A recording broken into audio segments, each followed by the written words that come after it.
Come right out here. Now, if Boozer is going to be open, you'll be able to tell it right now, all right? Then go ahead and hit Boozer. Boom. If he's not open, go ahead and drift out this way, and then reverse right around, Carl, you're left-handed, and hit Hap down the sideline or sidewall, whichever one's open. In my wildest imagination, I never expected Jim would ever be a high school football coach in this whole world. How could he ever be a high school football coach? I just can't believe it. Football at that, when they wouldn't even let him play football. I suppose it's a little unusual to be a football coach never having played organized football. As Jim's wife, I never had any doubts that he could coach football. I never had any doubts that he could do anything he set his mind to do. Straight back this way. When you see Segerson, look this way so you see him out of the corner of your eye. Turn right around and run around him that way. Jim Fortner is the coach's name.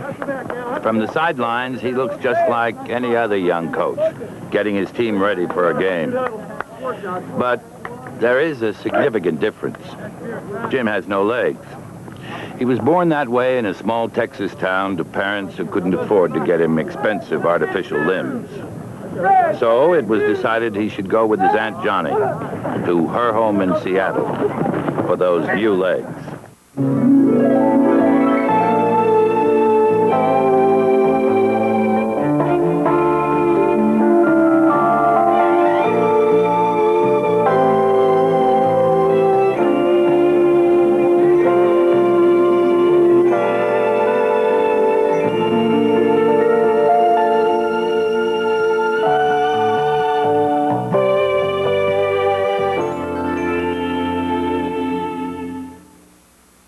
Jimmie Fortner was about 2 years old when his Aunt John got him his new legs. These were just the first of many sets Jimmy would need as he grew up. It was a severe financial strain for Aunt John, who was single. In fact, Aunt John could not afford the expense when he needed a second pair. A Seattle newspaper, the Post-Intelligencer, heard about Jimmy and appealed for financial help from readers in stories like these. Newspaper readers came through with enough money for Jimmy's legs.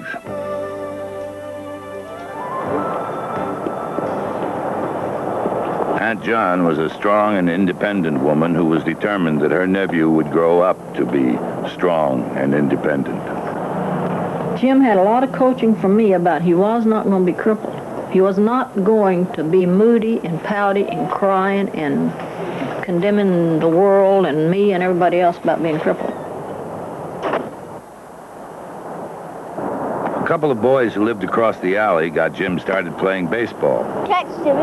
They always included him in their games of catch in the backyard. He was only 5, and occasionally he'd feel the sting of missing the hardball. Sorry. But the seeds of competition were being planted in the little kid without legs. Jimmy was developing an attitude that he could do anything that any other kid could do. Jim?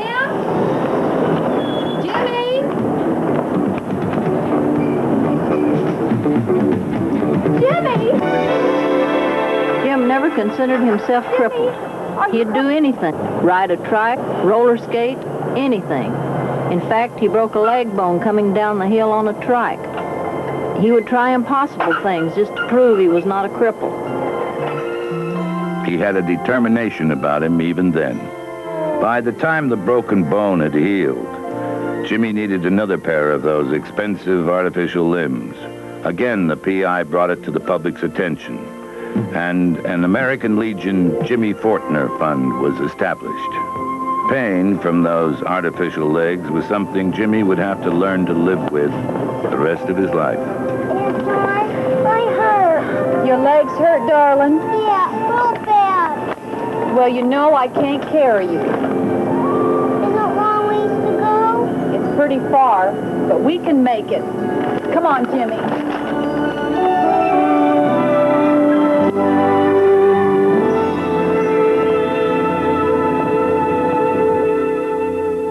Jimmy's story appealed to PI sports editor Royal Brome. The newspaper at that time sponsored the annual Washington State High School All-Star Game.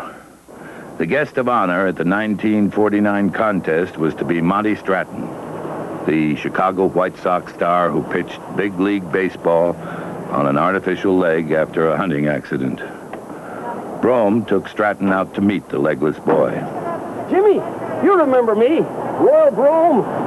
Now, who do you think this big, tall fella is? Ronnie Stratton. Well, that's sure right, Jimmy. I'm mighty proud to know you.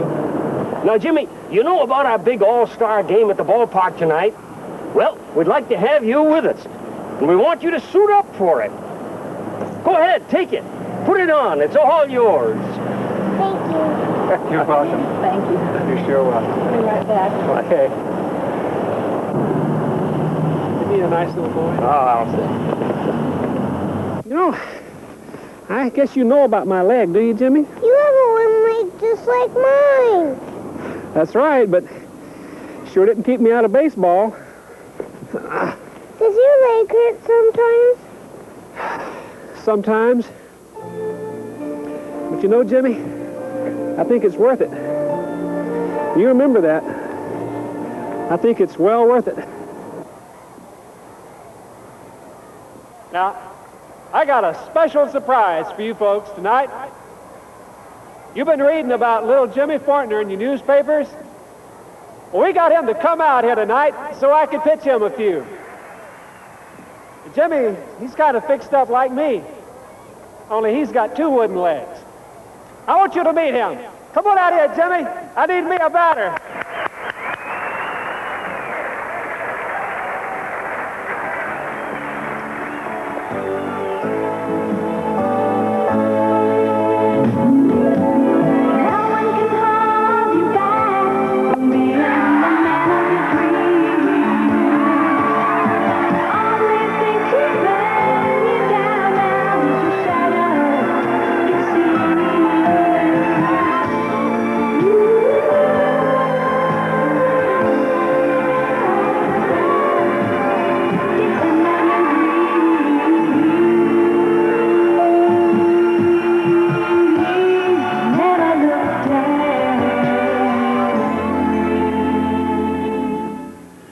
Stratton's visit made Jimmy even more interested in baseball. And when he became old enough for Little League, nothing in the world mattered more to him. He tried out for one of the teams, and it got down to one remaining uniform between Jimmy and two other boys. Aunt John remembers the day the last uniform was to be given out. Jim had already been kind of crying, and I was getting after him, telling him, you know, you're not to cry, you're a big boy, and if you don't make the team, you don't make it. That's just the way it is. And John, I got my uniform. Oh, Jimmy, I knew it. I got it. Jimmy, let's see that uniform. My By this time, Aunt John had married Paul Barry, and they'd moved from the apartment building where Jimmy had learned to play catch to this house, which would be Jim's home as he became more and more active in baseball. Jimmy was so active, his artificial limbs took a beating. He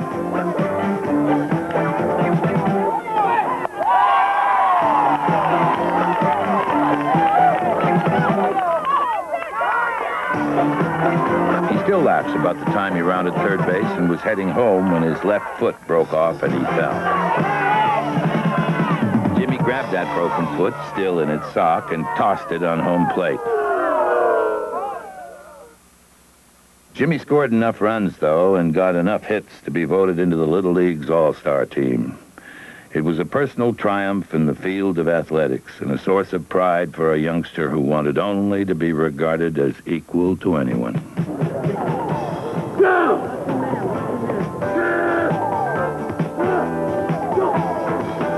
When Jim Fortner entered high school, he received the first of many rejections he was to encounter because he was born without normal legs. Jim wanted to turn out for the high school football team.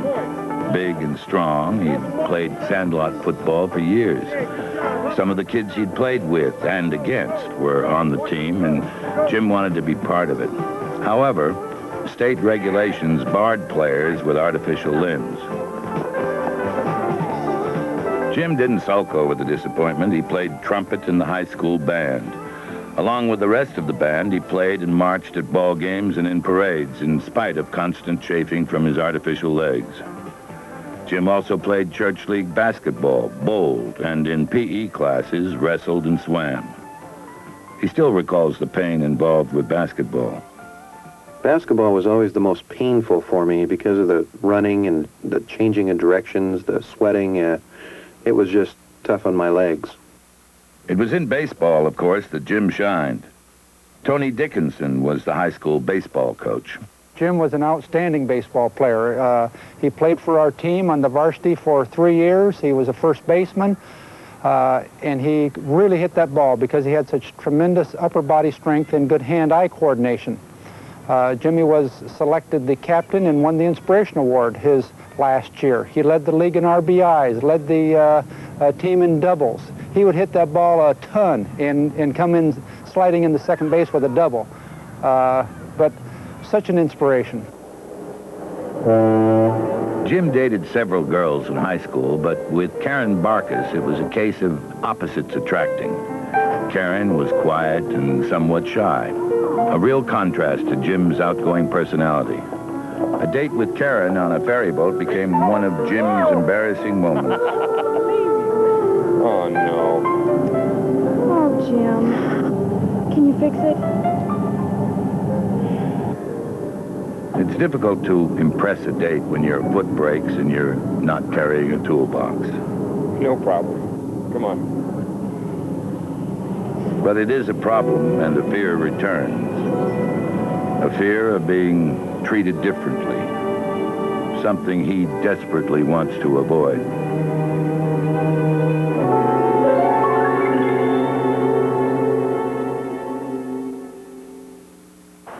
After graduating from high school, Jim enrolled in the University of Washington. He wanted to become a physical education teacher and maybe coach some baseball. But he encountered a roadblock. The PE department admissions committee rejected his application to major in physical education. He was being denied access to the field in which he wanted to specialize. Dr. Eric Hughes, gymnastics coach and instructor, was one of those against allowing a footless freshman to major in PE. We were rather particular in those days of who we accepted. They needed a certain amount of intelligence, of course, and grade point, but we also wanted good, sound physical specimens to represent the field. And when he first talked to a counselor to ask to come into our department, he was advised not to do this, that he should look for another field for which he was better suited. Jim was not about to give up without a fight. He enrolled in PE courses, including gymnastics, to prove that he could be just as good at these activities as other physical education majors. Jim knew that his future as a teacher and coach depended on the outcome of his battle to gain approval.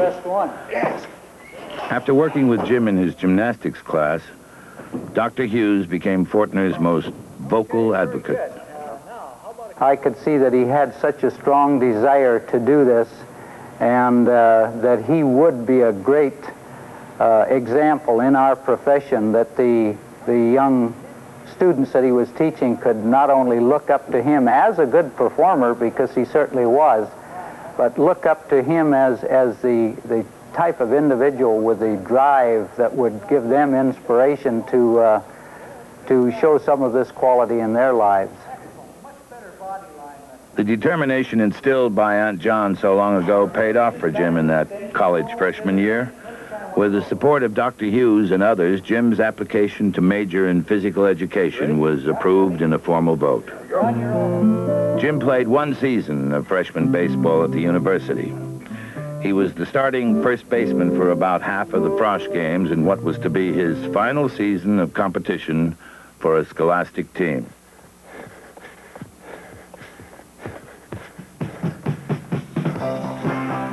The baseball coach did give Jim an appreciation of the conditioning athletes need.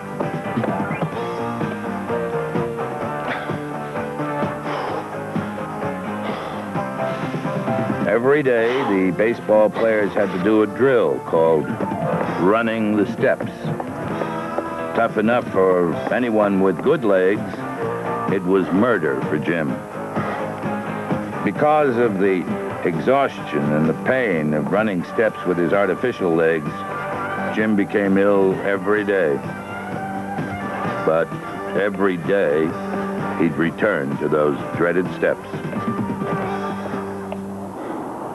His class load and part-time jobs like washing dishes at a fish and chip shop prompted Jim to drop baseball in favor of his studies after that freshman year. Washing dishes every night after midnight was no fun, but it did help put him through college.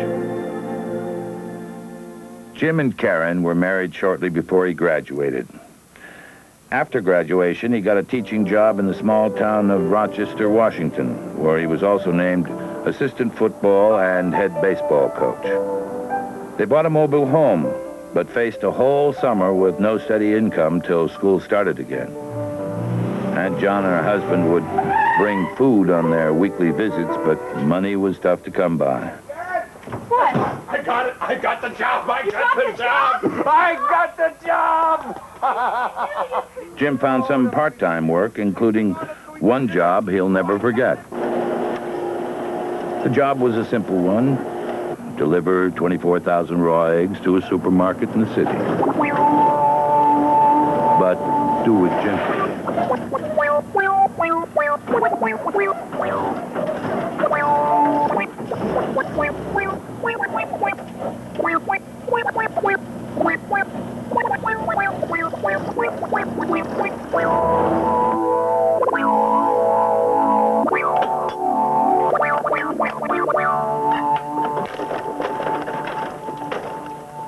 It never occurred to rookie egg truck driver Jimmie Fortner that a guy could break 24,000 eggs his first day on the job.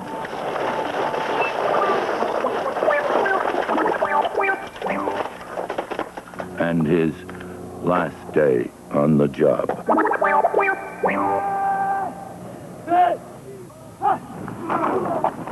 The assistant coach's job at Rochester High School was a milestone in Jimmie Fortner's life. You didn't quite get him off quick enough on that snap count. And when you pull in as a guard, you make sure you stay lower so they can't see you come till the last minute. That's the point of that trap. It's a surprise, okay? He realized there that what he wanted most was to be a football coach. Game strategy fascinated him. He became totally involved in learning about the game that he'd been barred from playing. Okay, couple things now.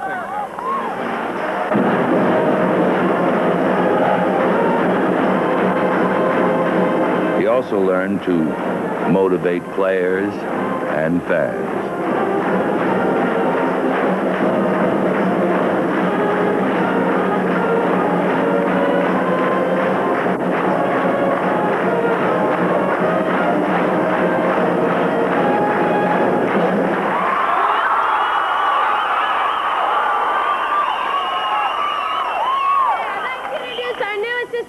Mr. Jimmie Fortner.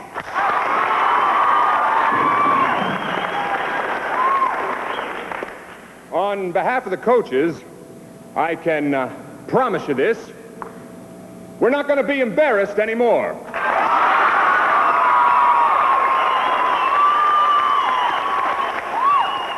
The coaches have vowed, and the players have vowed, that Rochester is going to end this habit of losing.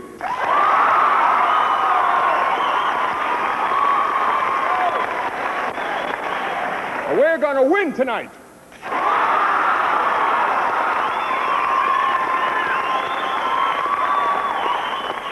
All right, who's going to win? I can't hear you. Who's going to win?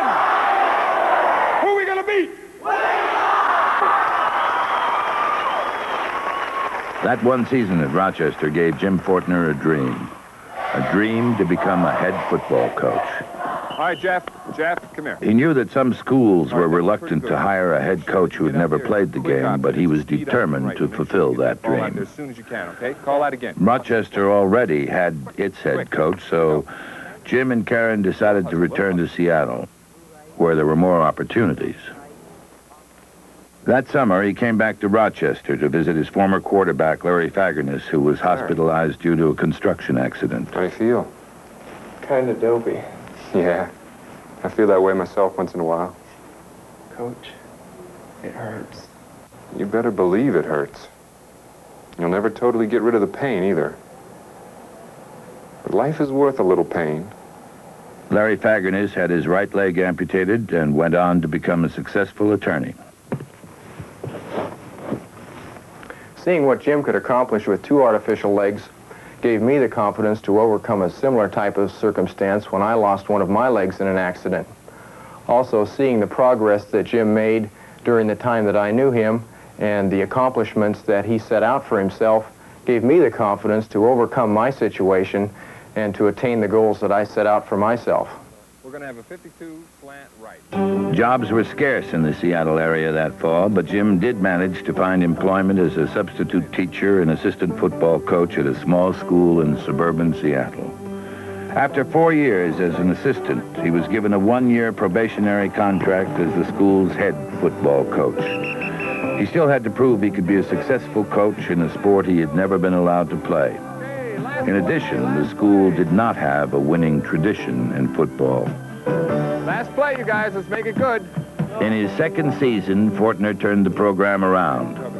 In his 4th and final year there, Tyee High School was ranked #1 in the state most of the season and lost its league championship by the slim margin of 3 points.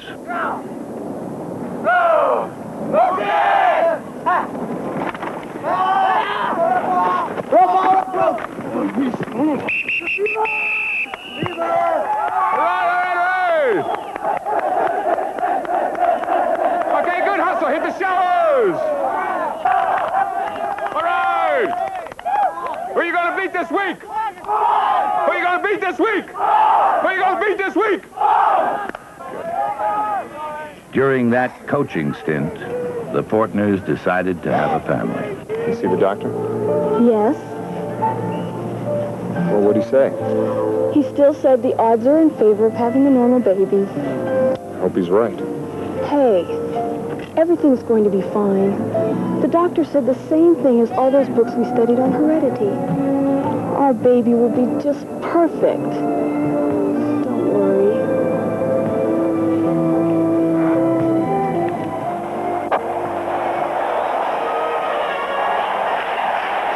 Well, all that happened some time ago.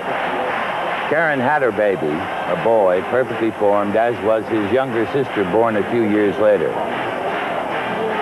And what about Jim Fortner's football coaching career? Listen. The first half is nearing an end, and the green-jerseyed Evergreen Wolverines are trailing by a score of 12-0. Jim Fortner is in his first season as head coach at Evergreen after moving from Tyee High School, and this is a big game for Fortner's team. To stay in the race for a playoff spot, Evergreen must win this game. But so far, the Wolverines have been unable to generate any scoring. Coach Fortner will have to come up with something at halftime if he expects to make it into the state playoffs.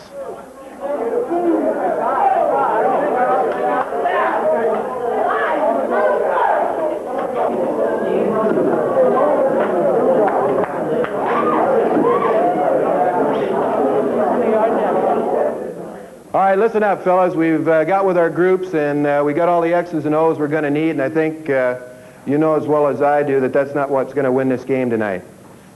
We made some mistakes. We're behind right now. That's not what concerns me. What concerns me is when we came in this locker room, there were some heads that were down. When your head is down, that's a symbol of defeat, of quitting. We can't have any of that here. People that are active, alert, and winners have their heads up. Losers carry their heads low. Some people, it takes a play for their heads to go down. One bad play and their heads can go down.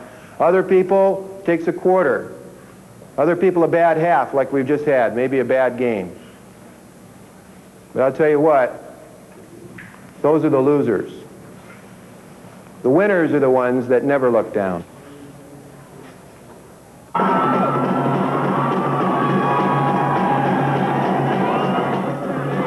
What a game. It's been a remarkable quarter for Evergreen.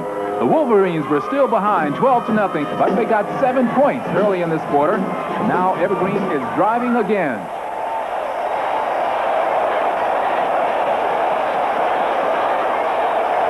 The game is almost over, but Evergreen, still behind 12-7, has marched the ball to the 2-yard line. Here's a handoff to the fullback, and he's over for a touchdown, giving Evergreen the lead for the first time. A great comeback for Evergreen and its first-year coach, Jim Fortner, a guy who was born without legs and who never played organized football. Coach Fortner obviously fired up his team during halftime because they came back to win the game 14-12. This victory gives Fortner's team a spot in the state championship playoffs. Evergreen is back among the high school football powers.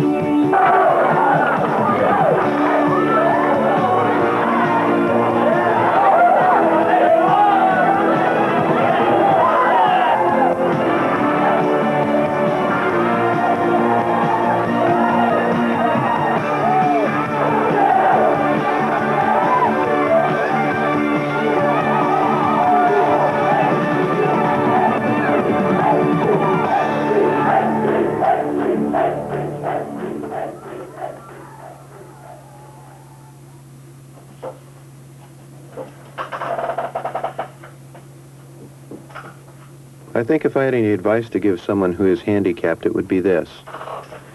Don't let people convince you that you are handicapped.